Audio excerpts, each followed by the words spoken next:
Daily serial హరిత రెండో భాగం. రచన కె తాయారమ్మ గారు. నిన్నటి సంచిక తరువాయి. ఆ స్టేషన్లో 5 నిమిషాలు మాత్రమే ఆగుతుంది బండి. బాబుని లేవతీసి ఎత్తుకుని ఓ చేత్తో లెదర్ సూట్ కేసు పట్టుకుని జనాన్ని తప్పించుకుంటూ దిగింది హరిత. కుంభవృష్టిగా కురుస్తోంది వర్షం. అది ఇప్పుడప్పుడే తగ్గేట్లేదు. తుఫాన్ వచ్చే సూచనలు కనిపిస్తున్నాయి. ఇప్పుడెలా? సమయం 3 గంటలైంది. పోనీ తెల్లారాదాకా స్టేషన్లో కూర్చుని వెడదామంటే ఏ ఆచ్ఛాదన లేకుండా బోసిపోయింది స్టేషన్ అంతా. వర్షంలో తడుస్తూ అలాగే కూర్చోవాలి. బాబు భుజం మీద నిద్రపోతున్నాడు. ఓ చేతిలో సూట్ కేస్, మరో భుజం మీద బాబు. అలసటగా ఉంది హరితకి. నలువైపులా కలయి చూసింది. దూరంగా మిణుకు మిణుకుమంటున్న దీపాలు వర్షపు ధారల మధ్య నుంచి చెదురుమదురుగా కనిపిస్తున్నాయి. చిన్న ఆశాదీపం తళుక్కుమంది హరితలో.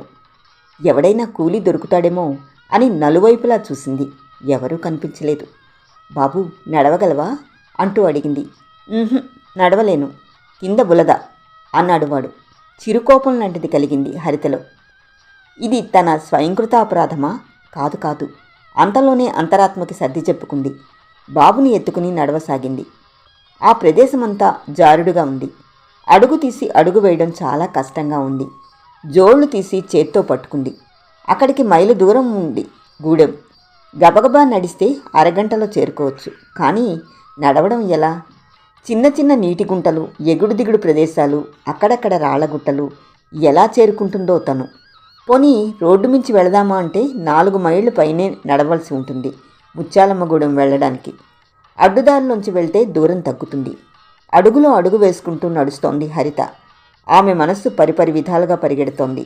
ఈ పాటికి ఆనందరావు గారు లేచి గల్లంతు చేస్తూ ఉంటారు. తనని ఒక వంచకురాలిగా నిందిస్తూ ఉంటారు. ముందుకి అడుగు వేయబోయిందల్లా టక్కున ఆగింది హరిత. ముందు 2 బారల వెడల్పు గల గడ్డ ప్రవహిస్తోంది. ఇప్పుడెలా? అది లోతు ఎంత ఉంటుందో? బాబు, ఈసారి దిగు.